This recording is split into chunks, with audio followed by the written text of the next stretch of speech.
पर रखते, वरना इसमें बहुत डिटेल डिस्कशन होगा कि वारों, क्योंकि इससे मल्टीप्लेयर्स है, इसमें हिजबुल्ला भी है, इसमें हमास भी है, इसमें सीरिया भी है, इसमें लेबनान भी है, और विद इन ईरान कई सारी फोर्सेस हैं। तो आप ये एक्सपेक्ट कर सकते हैं कि ईरान की जो अथॉरिटी है वहाँ से शायद एक लॉजिकल एक्शन दिखे आपको, लेकिन इतने प्लेयर उसमें इन्वॉल्व कि किसी की भी नासमझी से चीज़ें बिगड़ सकती हैं, इसलिए ये बहुत बड़ी चीज़ है।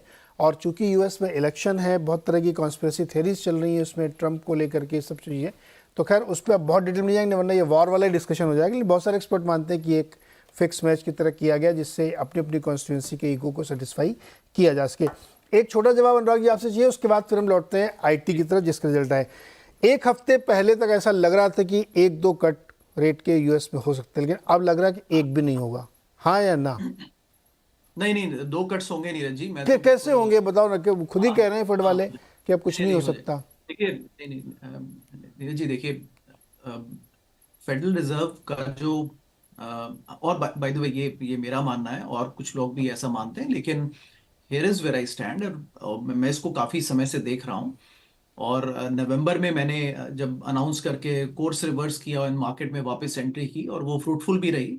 देखिए, फेडरल रिजर्व जो, और तमाम फेडरल रिजर्व जो सबसे ज्यादा एक चीज से नफरत करते हैं वो है when they are forced to do something, because उस समय इकोनॉमिक रैशनल को साइड में रख के उनको डिसीजंस लेने पड़ते हैं। रिसेशन आ गया, कोई क्राइसिस आ गया, तब जो उनको रेट काटने पड़ते हैं वो उनको सबसे ज्यादा दुख देता है, बिकॉज उसके पीछे इकोनॉमिक रैशनल नहीं होता। अभी all central banks are happy कि जहां तक गाड़ी आगे चल गई है बिना रिसेशन के वो काफी हो गया है। इंडिकेशंस बैंक ऑफ इंग्लैंड ने दिए हैं, यूरोपियन सेंट्रल बैंक में क्रिस्टीन लेगार्ड ने भी बिल्कुल क्लियर इंडिकेशंस दिए हैं। They just want to start the de ramping. वो फोर्स्ड हैंड नहीं चाहते हैं। अब देखिए, इस इवेंट से फेडरल रिजर्व भी इनको नोटिस कर रहा होगा कि देखिए, अगर ये क्राइसिस ज्यादा बढ़ गया तो हमारे हाथ बन जाएंगे और हमें जबरदस्ती रेट्स काटने पड़ेंगे। दैट नोबडी वांट्स, तो वो शुरुआत कर देंगे। बट आई थिंक जो जो जो डिफिकल्ट पार्ट है वो ये नहीं है कि शुरुआत हो गई। शुरुआत से कुछ ज्यादा हासिल नहीं होगा, एक दो बार मार्केट चीयर कर लेगा, लेकिन इस साल 2 रेट कट्स हैं, लेकिन अगले साल के एंड तक भी 2 ही रेट कट्स हैं। आई थिंक वो ज्यादा सीरियस आउटलुक है कि अगर हम फेडरल रिजर्व के प्रोजेक्शन पर जाएं, और वो there saying like they will be what 4% और 4 point between 4 and 4.3% by 2026 2025 end, वो फिर बड़ा हाई नंबर है। क्या उसको इकोनॉमीज झेल सकती हैं, including US economy? That's a bigger problem. तो शुरुआत हो जाएगी, because they just want to start. Okay, हालांकि इकोनॉमिक रैशनल तो ना भी नहीं सपोर्ट करा, लेकिन आप सही कह रहे हैं कि एक ऐसी अनफोर्सीन सिचुएशन आ सकती है, उससे अच्छा कि फ्रंट लोडिंग कर लें। बहरहाल ये एक बहुत मामला ट्रिकी हो गया, ये फंस गया है।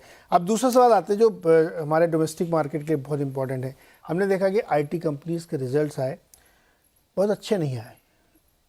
इन्फोसिस के आप लें या टीसीएस के भी आप ले लें, विप्रो के भी आप उसमें जोड़ लीजिए। सुनील सर, ये क्या प्रॉब्लम क्या है आईटी सेक्टर की? नहीं, मैं सरप्राइज नहीं हूँ कि रिजल्ट्स अच्छे नहीं है।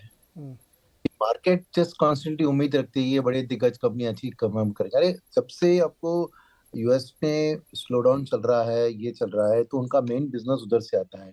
सेकेंड, उनकी मेन कस्टमर होती है बीएफएसआई वर्टिकल, वहां पे भी हालत ठीक नहीं है। तो आईटी कंपनीज की आउटलुक में ये मेन प्रॉब्लम आईटी का प्रॉब्लम था वैल्यूएशन का रादर देन द रिजल्ट्स का। देखो लॉन्ग टर्म में देखिए आईटी कंपनीज एक स्टेडी ग्रोथ कंपनीज रही थी। कोविड के टाइम में क्या हुआ कि क्योंकि एवरीथिंग एल्स और एक इंटरनेट ऑफ थिंग्स और ये नई जो एआई ये सब की बात बना के आईटी को एक सुपर ग्रोथ सेक्टर बना दिया था। और इसके लिए उसके वैल्यूएशंस अर्निंग्स ग्रोथ की स्टाइल देखे ये देखिए उसमें ज्यादा कुछ चेंजेस नहीं थे। मगर सडनली उनके बिजनेस में एक एक्सप्लोसिव ग्रोथ आएगा करके कोविड के टाइम में जो वैल्यूएशन उसको मिले थे, वहां से वो उसके बाद अगर समझे कि ये नहीं होने वाला है तो वो करेक्शन जो हो रहा है, तो it's more of a market perception of IT growth. And मेरा मानना था, बहुत दिनों से मैं मान रहा हूँ कि ये मार्केट ओवर एस्टिमेट कर रही है आईटी सिस्टम की अर्निंग्स को। जो आ रहे हैं वो ऐसे ही होने थे till US comes back to strong growth path. US और यूरोप में जब बिजनेसेस जो उनके बायर्स है वो उनकी बिजनेसेस स्ट्रॉन्ग ग्रोथ पाथ पे आई, तभी उनकी business double digit triple I mean उसके हायर ग्रोथ दिखा सकती है। जब तक वो नहीं हो, ये उम्मीद रखना कि वो और ये बात है कि उसमें आईटी में और एक चीज जो है, क्योंकि इंडेक्स में जो शामिल है, पैसिव फंड्स का पैसा ऑलवेज आके उसको सपोर्ट दे रहा है, तो वो करेक्शन भी ज्यादा नहीं हो रही थी, मगर उम्मीद रख रहे थे कि ये वैल्यूएशन में ये अर्निंग्स आनी चाहिए। तो मैं ज्यादा सरप्राइज नहीं हूँ। मेरा मानना है कि कुछ दिनों के लिए आईटी की अर्निंग्स थोड़ी ठंडी ही रहेगी। Okay, and may be small and mid cap IT companies का बेटर चांसेस होगा, क्योंकि वो मार्केट शेयर छीन सकते हैं लार्जर कंपनी से और अपनी ग्रोथ को बढ़ा सकते हैं। मगर एक तो सेक्टर एज अ होल, मेरा मानना नहीं है कि आईटी की ग्रोथ की दिन आगे है। नहीं, वो स्टडी स्टेबल है, सेफ्टी ओरिएंटेड सेक्टर है। हर पोर्टफोलियो में कुछ आईटी रखना चाहिए, उसमें प्रॉब्लम ही नहीं है, मगर उसको एक ग्रोथ सेक्टर मानकर उसको हाई वैल्यूएशन एक्सपेक्ट करके उसकी अर्निंग्स ग्रोथ में एक बहुत बड़ा अपवर्ड रिविजन एक्सपेक्ट करना ही मेरे लिए गलत चीज सामने दिख रही है। और मेरे लिए ये इनलाइन थे in terms of what we thought, slow down की इम्पैक्ट जो होगी उसी की तरफ। So I'm not unduly negatively surprised by the what market is saying is weak earnings. जी, आपको अच्छे लगे, बुरे लगे, और जो लगा वो क्यों लगा?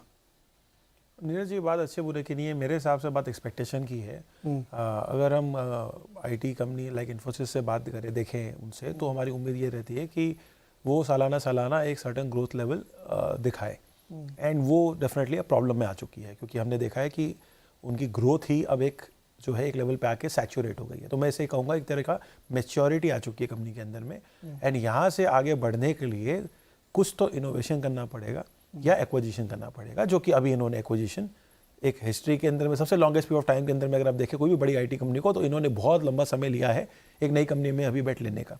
तो ये क्या दर्शा रहा है, वो क्या इंडिकेट कर रहा है? इंडिकेट ये कर रहा है कि ऑर्गेनिकली जो ये ग्रो कर सकते थे उसकी गाइडेंस उन्होंने दे दी है। 1 से 3% की आगे की इन्होंने एक 1 ईयर फॉरवर्ड की रेवेन्यू गाइडलाइंस दी है, और अभी के जो नंबर्स आए वो नंबर्स तो ठीक ठाक आए, मगर उनकी जो मार्जिन है वो ही जो है सबको अभी डाउट में रखेगी कि भाई आगे जाके आप कैसे इसको मैनेज करोगे। सो मुझे लग रहा है कि इंडियन आईटी में लार्ज कैप के अंदर में लार्जली ये सब के सब जो है सैचुरेटेड है। एंड एक हम लोगों की फेमस डिस्कशन कई बार एचडीएफसी बैंक को लेके हुई है, जो हमारी फेवरेट चर्चा होती है, जिसने काफ़ी समय तक एक ही पोजीशन पे मेंटेन की है। मुझे लग रहा है आईटी के पॉकेट्स में ऐसा हो सकता है कि आप एक तरह की प्राइस कंसोलिडेशन कुछ लंबे समय तक देखें। दूसरी बात, सबसे इंपॉर्टेंट बात, जो एक्चुअल ग्रोथ आ रही है वो कहाँ आ रही है? वो एक्चुअली यूएस के अंदर में आ रही है। निवेदिया 4 महीने में डबल हो चुका है, उसकी आप अर्निंग्स देखिए, उसके आप आगे के फोरकास्ट देखिए, और जिस तरह से वो स्टॉक ने परफॉर्मेंस दी है, तो अल्टीमेटली ओनरशिप आईटी की, चाहे वो यूएस कंपनी की हो या इंडियन कंपनीज की हो, आप देखिए ओनरशिप तो फॉरेन की है। तो फॉरेनर्स जो है, बाहर के इन्वेस्टर निवेशक, उनके पास सबसे ज़्यादा ओनरशिप रहती है। तो उनके पास कोई कारण ही नहीं है इंडिया में आके इन्वेस्ट करने का जहाँ पे एक्चुअल ग्रोथ कहीं और से आ रही हो। So nobody is looking at, see we are looking at Infosys, TCS and other names, क्योंकि हमारे यहाँ से निकल गया है। तो हमारे एक वो भी अच्छा है कि भाई ग्लोबल नेम्स है, मगर बाहर में और भी ऑप्शंस है, और अगर वो ऑप्शंस के अंदर में